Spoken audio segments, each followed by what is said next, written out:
اور ان لوگوں کو ڈھونڈا گیا جو پہلے مسلمان یا یہودی تھے اور اب عیسائی بن گئے تھے۔ یہ سوال اٹھایا گیا کہ کیا وہ واقعی ایک سچے عیسائی ہیں؟ تصور کیجئے کہ آپ کا خاندان ایک ملک میں کئی صدیوں سے رہ رہا ہے۔ آپ کے آباء و اجداد مسلمان یا یہودی تھے، مگر بعد میں وہ عیسائی بن گئے۔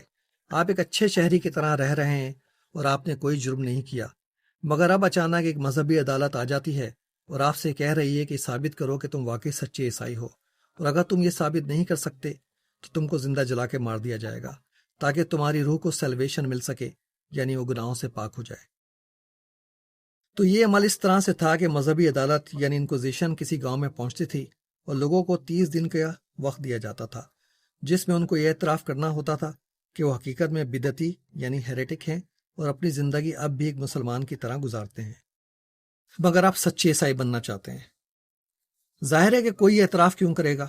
آپ کو یقین ہے کہ آپ کے ہمسائے جو کہ زیادہ تر عیسائی ہیں وہ ایک اچھے لوگ ہیں اور آپ کو عرصے سے جانتے ہیں، وہ آپ کے خلاف کوئی بات نہیں کریں گے۔ 30 دن کے بعد عدالت کے لوگ آتے ہیں اور آپ کو پکڑ کے لے جاتے ہیں۔ اب آپ عدالت میں ہیں جو کہہ رہی ہے ہم نے سنا ہے کہ تم اب بھی مسلمانوں کی رسومات پر عمل کرتے ہو۔ نہیں، میں ایک عیسائی ہوں۔ ہمارے پاس 3 لوگوں کے بیانات ہیں جنہوں نے یہ دیکھا ہے کہ تم سور یعنی پورک نہیں کھاتے۔ مجھے پورک پسند نہیں ہے، اس لیے نہیں کھاتا۔ یہ 3 لوگ کون ہیں؟ یہ تو ہم تم کو نہیں بتا سکتے۔ اب آپ سوچ رہے ہیں کہ جن لوگوں کو میں اچھا دوست یا ہمسایہ سمجھتا ہوں، ان میں سے کون ہو سکتا ہے جو یہ کہے؟ ہو سکتا ہے کہ ان میں سے کچھ کا انٹرسٹ یہ ہو کہ اسے آپ کی جائیداد یا گھر مل جائے گا، یا وہ آپ کی دولت یا کامیابی سے حرص کرتا ہو۔ بہرحال آپ کے پڑوسیوں یا دوستوں کا جو بھی مقصد ہو، آپ پہ یہ الزام ہے کہ آپ عیسائی نہیں ہیں اور اب بھی مسلمان ہیں۔ اب تفتیش شروع ہوتی ہے۔ رومن قانون کے مطابق تشدد یعنی ٹارچر کے ذریعے سچی بات معلوم ہو سکتی ہے۔ آپ کو چھت سے ہاتھوں سے باندھ کر لٹکا دیا جاتا ہے جب تک کہ آپ تکلیف سے بے حال ہو کر یہ اقرار نہ کر لیں کہ آپ واقعی اب بھی مسلمان ہیں، یا پھر آپ کے ہاتھ یا پاؤں کو اس وقت تک موڑا جاتا ہے جب تک کہ آپ کا جوڑ نہ نکل جائے۔ آخر کار آپ یہ اقرار کر لیتے ہیں کہ آپ واقعی ایک مسلمان ہیں۔ مجھے بڑی خوشی ہوئی میرے بیٹے کہ تم نے یہ اقرار کر دیا اپنے آپ کو گناہ سے بچانے کے لیے۔ آئی ایم ویری ہیپی مائی سن، پادری آپ سے کہتا ہے۔ اب تم کو لوگوں کے سامنے چوراہے پر زندہ جلایا جائے گا۔ یہ شہریوں کی ذمہ داری تھی کہ وہ یہ ایمان اور یقین یعنی فیتھ کا منظر دیکھیں جب کسی کو بدعت یعنی ہیریسی کی بنا پہ زندہ جلایا جا رہا ہو، تاکہ ان کا ایمان پکا ہو۔ آپ کو باندھ دیا جاتا ہے اور لکڑیاں جلائی جاتی ہیں۔ پھر پادری آپ کو آخری موقع دیتا ہے ایک اچھا عیسائی بننے کا۔ آپ کہتے ہیں کہ میں ایک اچھا عیسائی بنتا ہوں اور دل سے قبول کرتا ہوں جو چرچ کہتا ہے۔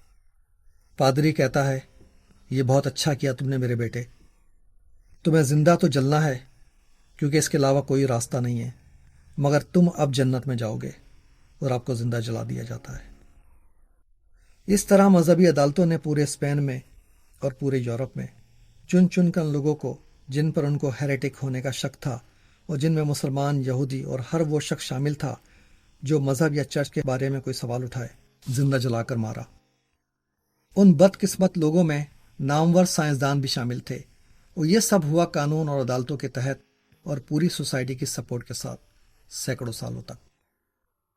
تو ہمیں تاریخ سے یہی سبق ملتا ہے کہ جب قومیں مجموعی پاگل پن کا شکار ہوں تو ان کو پورا یقین ہوتا ہے کہ وہ غلط ہو ہی نہیں سکتی۔ ڈاکٹر رابنسن نے اپنے course the great ideas of philosophy میں ایک بڑی دلچسپ بات کی ہے۔ اس نے کہا ہے کہ کبھی کبھی ہمیں آئینے کے سامنے کھڑے ہو کر یہ کہنا چاہیے، ہو سکتا ہے کہ میں مکمل غلطی پر ہوں، اور اس بات کا چانس ہے کہ آپ صحیح کہہ رہے ہیں۔ یہاں یہ معلوم ہونا بھی اہم ہے کہ چرچ کی مذہبی انتہا پسندی یعنی انٹالرنس اور اسپین کا اگلے چند سو سالوں میں کیا ہوا۔ پڑھے لکھے اور ذہین اور کامیاب بزنس مین مسلمان اور یہودیوں نے دوسرے ممالک میں جا کر ان ممالک یعنی جرمن، انگلینڈ، فرانس وغیرہ کو بہت ترقی دی۔ اگلے 150 سالوں میں اسپین کے بادشاہوں اور چرچ کے اس یقین نے کہ خدا کے مشن کو پورا کر رہے ہیں اور ان کو خدا کی مدد حاصل ہے، کامیابی در کامیابی سے نوازا، اور اسپین ایک سپر پاور بن گیا، دنیا کی سب سے بڑی حکومت اور طاقت۔ مگر اتنی بڑی حکومت کو قائم رکھنے کے لیے اس کو ایک بڑی فوج بھی پالنی پڑ رہی تھی۔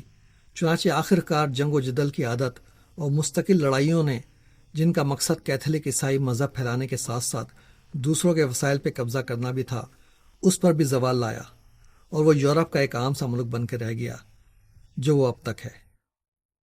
واضح رہے کہ اسپین کے بادشاہ کا مقصد کیتھولک فرقے کو پوری دنیا میں نافذ کرنا تھا۔ اس کے لیے اس نے انگلینڈ اور یورپ کے دوسرے ملکوں پر بھی حملے کیے جہاں پروٹیسٹنٹ فرقہ نافذ تھا، اور آخرکار انگلینڈ کے ہاتھوں شکست کھانے کے بعد ہی اسپین کا زوال شروع ہوا۔ اب دیکھتے ہیں کہ چرچ کی حکومت اور عروج کے ساتھ کیا ہوا۔ چرچ کی مذہبی انتہا پسندی نے پہلے ان لوگوں کو قتل کیا جو عیسائی نہیں تھے، یعنی مسلمان اور یہودی، اور پھر ان لوگوں کو جو عیسائی تو تھے مگر صحیح عیسائی نہیں تھے۔ اس کے بعد ان میں اور فرقے بن گئے جنہوں نے 100 سال تک ایک دوسرے کو قتل کیا، یہاں تک کہ 3 سے 11 ملین لوگ مارے گئے اور یورپ کا ایک بڑا حصہ تباہ ہو گیا، صرف اس بات کے لیے کہ سچا عیسائی کون ہے۔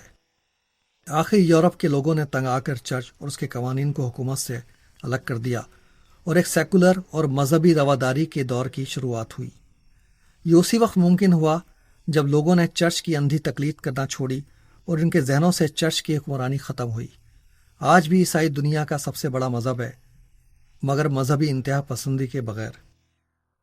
مذہبی انتہا پسندی کی ٹوپی کو اتارنے میں یورپ اور چرچ کو 500 سال سے زیادہ کا عرصہ لگا ہے۔ جب پاکستان بنا تو ہمارے ملاؤں کو موقع مل گیا کہ وہ یہ ٹوپی پاکستان کو پہنا دیں۔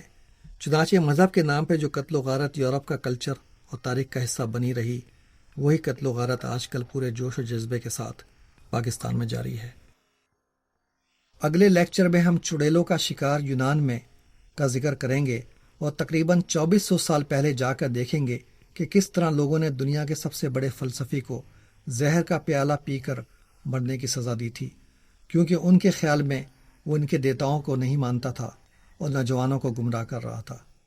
اس عظیم فلسفی کا نام سقراط ہے۔ آپ کا شکریہ سننے کا۔